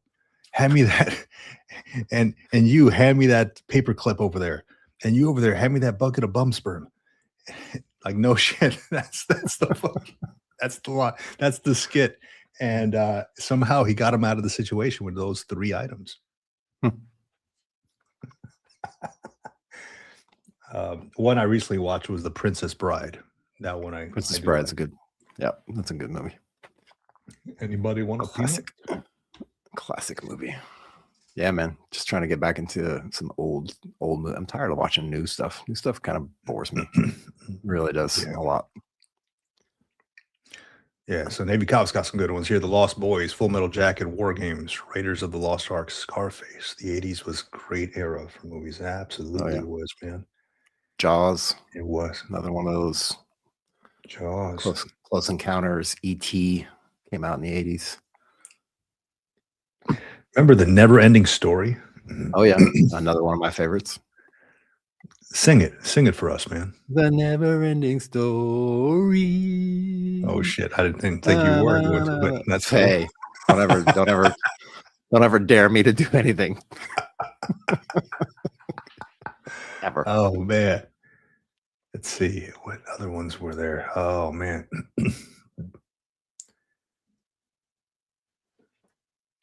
You received the word. Well, you received the word. Oh, okay. Blessed. Good. Blessed. I'm glad we're like right up alongside of the word. That's actually pretty. That's an honor to be alongside the word. Appreciate that.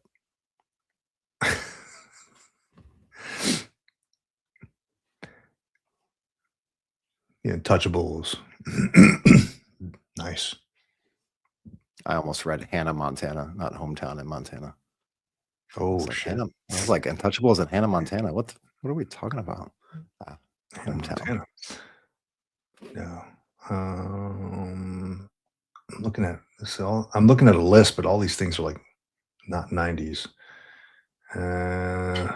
Remember Falling Down? I don't remember Falling Down. Falling Down. It was with what's the actor's name? It was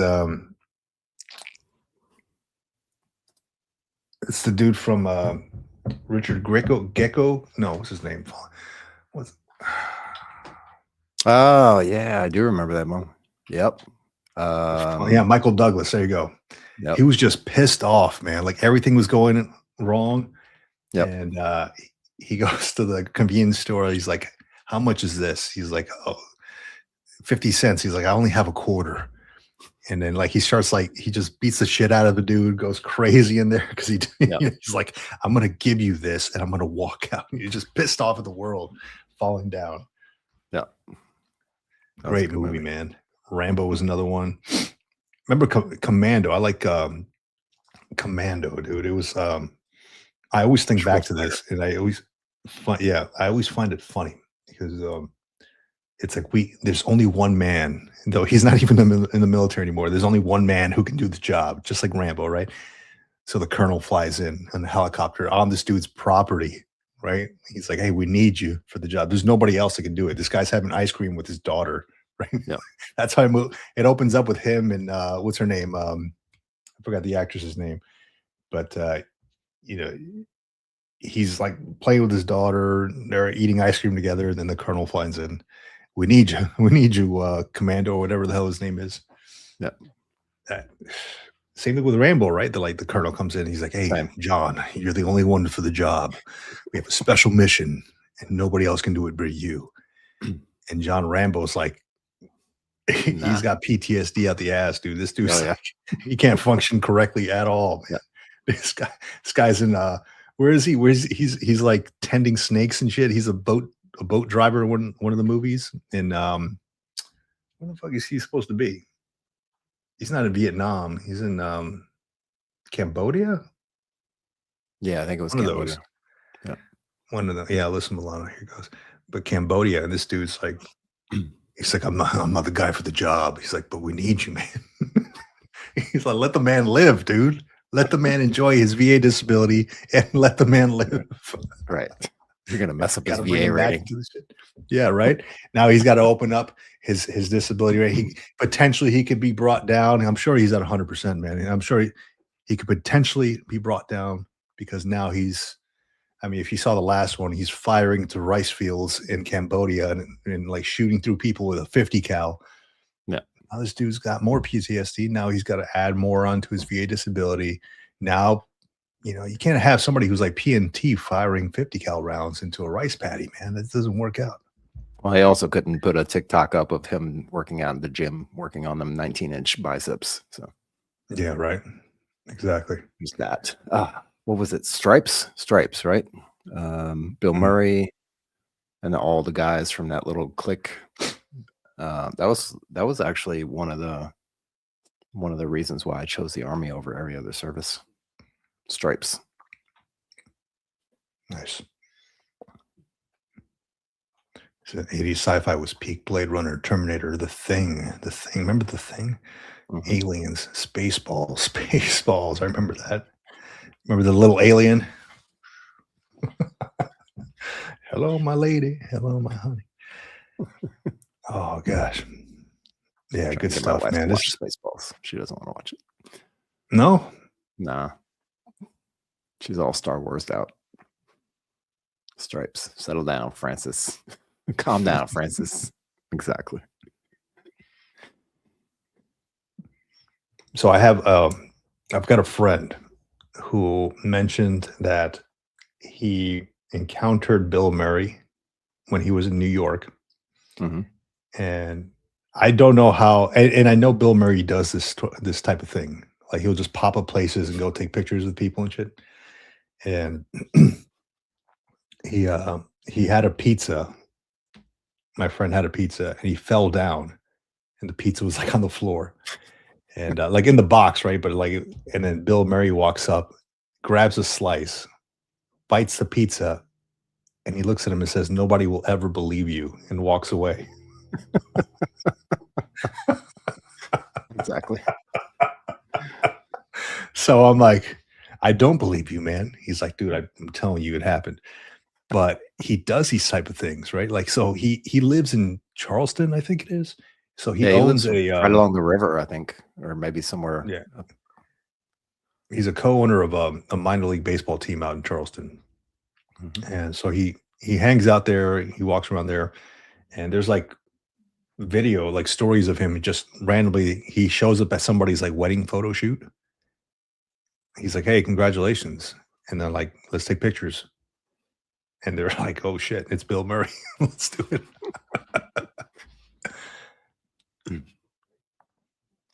I can imagine you Yeah, got to do man. stuff like that just to keep sane after being famous and being in so many movies, and, doing all that stuff and living that lifestyle. You got to do stuff like that just to stay sane.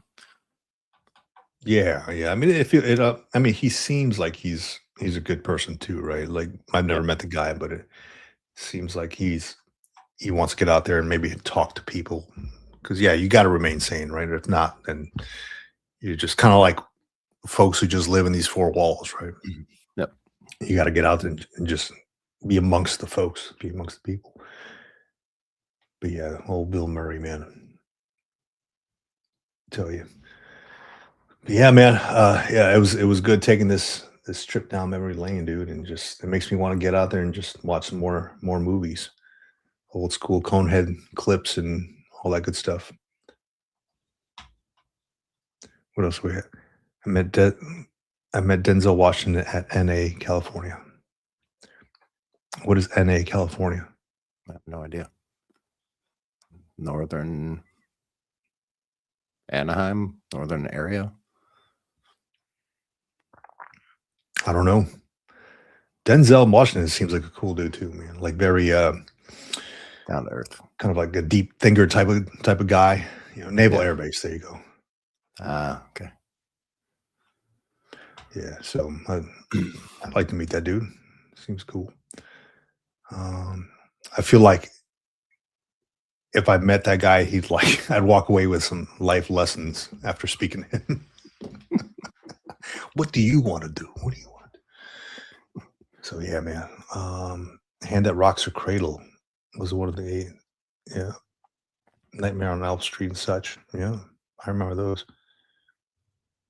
Lots of great horror flicks in the 80s and 90s. The Hitcher, was that a Mhm. show on like Cinemax or something like that? HBO, I forget. The Hitcher. The Hitcher. Yeah, they had. They used to have. Oh gosh, what's the name? The Crypt Keeper. The Tales from the Yeah, Crypt. Tales from the Crypt. It used to be a Tales comic from- book before they made it into a TV show. Mhm. Yeah. Yeah. Welcome to Tales from the Crypt. Yeah, I remember that one.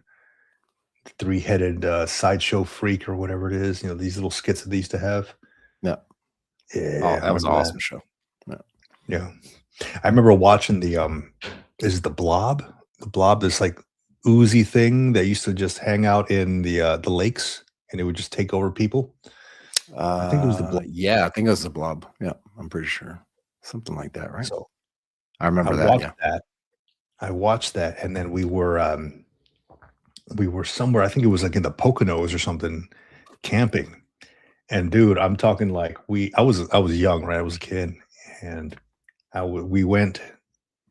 I swam out with my like cousins to this little dock that was kind of floating in the middle of this lake. Mhm. Swam out there and just hung out there for a little bit, just like jumping in the water. And then it started getting like the sun started going down, right? And dude, I did not want to swim back in the water. I didn't want to. I was stuck. I was like stuck out there, dude. I'm like the fuck. I could not stop thinking about the Blob, dude, because the water got dark. I was like, oh shit, the Blob, man. I must have been like 10. Yeah, Critters, Tremors, all that good stuff, man. That was the other thing too, right? In the 80s, 90s, like there was a lot of shows that we watched that probably weren't for our age group, especially some of those scary movies and scary films and stuff like that. Those horror films, probably wasn't supposed to be watching that at like 10 or 15 years old. No, hell no. Probably But- not. But I mean, compared to all the BS that's out there now, glad to Yeah. watch it.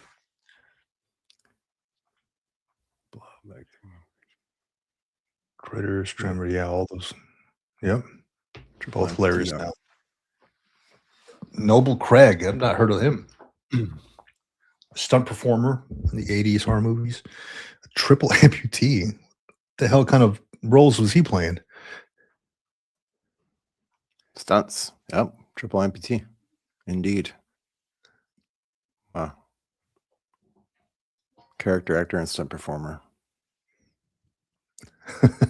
Just You look never knew. at RoboCop. It is so graphic, and I had all the action figures at 10. Yeah, for real. Old Logan, right? There's a funny meme about RoboCop where he's just kind of like laying there dismembered. All his pieces are dismembered and all over the place, and it says not service connected.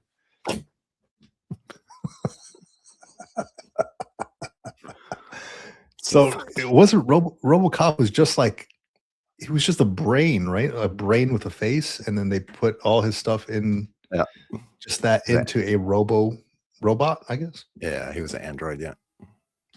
Lon Fisher story. Naval Air Station, Coronado. Yeah.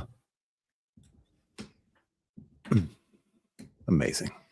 Yeah, that's one of the benefits of being in service, right? You get to attend some of these USO events sometimes, or they'll be doing stuff near a base, and they'll have like a little meet and greet. I used to love that stuff all the time when that stuff happened. I was out there in Camp Pendleton when John Cena went out there to promote the Marine, which is probably one of the worst Marine movies. Like the only reason why it's called the Marines because he fucking joined the Marines at one point, but it had nothing else to do with the Marine. Yeah, so, I don't know. Yeah, so he was out there promoting it. A bunch of people out there. Yeah, so I've spoken to. I bring that up a lot. The old cartoons like Bugs Bunny. Remember Foghorn Leghorn, the big rooster? Yep. A lot of those old cartoons, man, like Pepe Le Pew. You can't make cartoons like that anymore. No. Pepe Le Pew was he has some charges on him in these days. Yeah.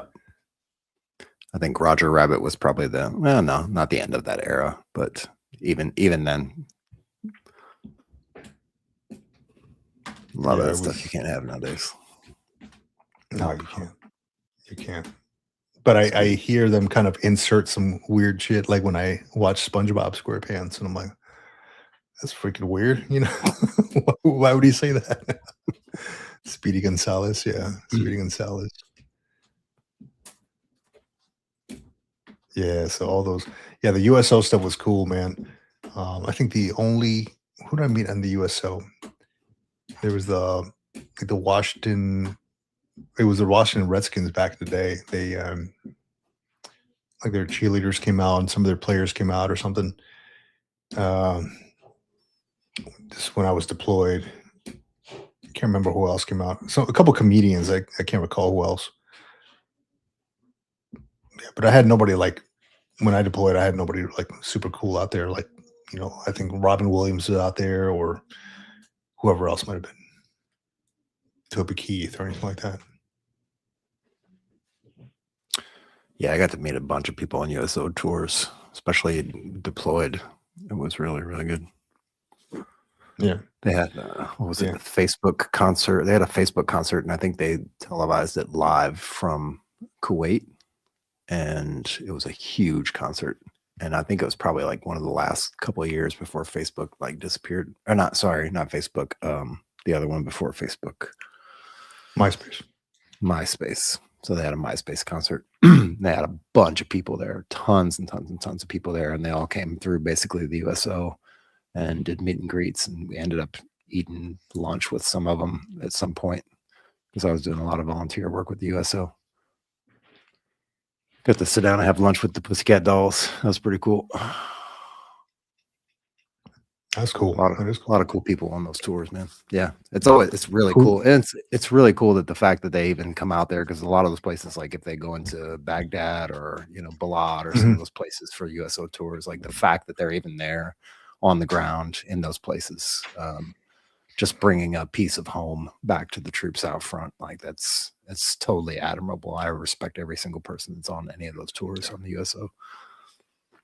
Cool piece of trivia here.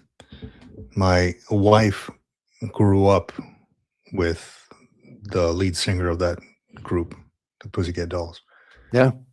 Yeah. They lived across the street from her childhood home in Hawaii. No way. So her dad is good friends with the girl's dad. Yeah. They don't live there anymore, right? The girl's now famous and she bought her parents a new house or whatever. So, yeah. But they know each other. Huh. Yeah. Some pretty cool stuff. There's also like Hawaii is tiny, right? Yeah. So there's also like a connection with her family and Jason Momoa's family out there, like the aunts or whatever know each other, something like that. But very small island, Oahu is. So yeah, you get to know a lot of folks out there. Pretty cool. I've not ever met them, but maybe one day when I go out there. Yeah. Cool stuff. Well, good, man. I think that might wrap it up unless you got something else to pass, man. No, I think we've had enough fun for today. Yeah. Oh man. Yeah. It was a good time. Yeah. But yeah, aside from that, man, everybody can check us out. I think I got to approve some more people on the group, but I just approved like another 20 folks on the military retirement group on Facebook. If you have Facebook and you want to join a community of like-minded folks, veterans, retirees, you don't have to be a retiree, but any veterans 40 years served or 4 years served, it doesn't matter. We'd like you to join the group. It's got a lot of good information in there. I constantly post in there myself, giving info. So the military retirement group on Facebook. Aside from that, what else we got? Military retirement podcast, the Green Logbook. Got a few guests coming up, so looking forward to that. Shout out to our sponsors. Yeah, go get the book. Here, put it down a little bit so you can see the title. Bottom line up front, what you need to know before you leave the military. And I wanted to ask you about that, John, too, because there is a section at the library, the base library I just went to. It's a transition readiness section of books. And I asked the librarian there, can I get a book in on the shelf? And she's like, if you wrote a book and it's about transition readiness, we'd love to have it. So sick. Just got to talk to you offline about that at some point. Yeah. Got to get that thing finalized. So we can do that. But yeah, bottom line up front, John and I wrote that book. If you're looking to leave the military, definitely check it out. I connected with, excuse me, Dr. Heriberto Arambula and Robert B. Turrell. They're over at University of Southern California, USC, and they wrote this book. And I look forward to talking to them. I'm going to have them on the show here soon. It is Veteran Stories of Transition and Readiness: 25 Personal Narratives of Military Service, Higher Education, and what's the other one say? Career Success. So there you go. They sent me this book recently. I want to do a deep dive into this and then potentially have them on the channel. We'll see how it goes. Sick. Yeah. And also MVMT Financial, our good friend Josh, is definitely a supporter and sponsor of the show. If you're getting out of the military, if you're trying to get out of the military, if you're thinking about getting out of the military, one of the top 3 things that I talked about on the other channel that we just live streamed this morning is financial readiness, getting your financial stuff in order, understanding what financial stuff looks like outside of the military, like things like healthcare and life insurance and all of that stuff, investments, moving your TSP over to another kind of investment account or liquidating it or whatever you're going to do with that money, or if you're able to stay in the government and continue contributing. But Josh is one click away. You can find him on LinkedIn. You can go to MVMT Financial online. The consult is free. You can reach out and talk to him for free initially and get some quick questions answered. And then if you want to dive into more things, he gets paid by providing you the best services that he can find for you through all these different networks of providers and insurance companies and stuff like that, and fine tuning something for you to get your finances in order or to continue to build your finances and build your investment portfolio and things like that. So definitely check him out. Absolutely. And then just want to give a shout out to American Fidelity Life Insurance as well. That's, again, one of the things that I thought about after the fact. So if you're looking to get life insurance, potentially do it before you leave the military. If you're still active duty, even better. American Fidelity Life Insurance is owned by a long veteran lineage, been serving veterans for 70 years, and DOD approved and endorsed by the VA. And yeah, definitely a lot of information out there. They provide a lot of information that I didn't even know about. So something about, and I'm going to get into the nitty gritty on this stuff, but something about the SGLI now. So more information to come on that one. However, if you're looking to do something, secure your family, check out American Fidelity Life Insurance. And also another one of the sponsors for the Green Law Book is Wild Bill's Craft Beverage Company. I got a sticker right here. Awesome stuff. If you're looking to get into some sort of a franchise, this is the person to talk to here. Navy veteran is looking just to work with veterans, first responders, and law enforcement, and you get 50% off franchise fees. So good stuff here. Awesome, man. He's got a good product too. You can find it at like these big beverage stores around the country. So Wild Bill's Craft Beverage Company, drinkwildbills.com. Good stuff. With that, man, I think we're good. I had a good laugh. Yeah, during the show, a lot of good laughs, really. Talked about guys selling cocaine at the VA on SAT, but okay. Talk about the Marine Corps getting $60,000 bonuses now. Big stuff, which doesn't happen often, but it's happening now. You know, new age.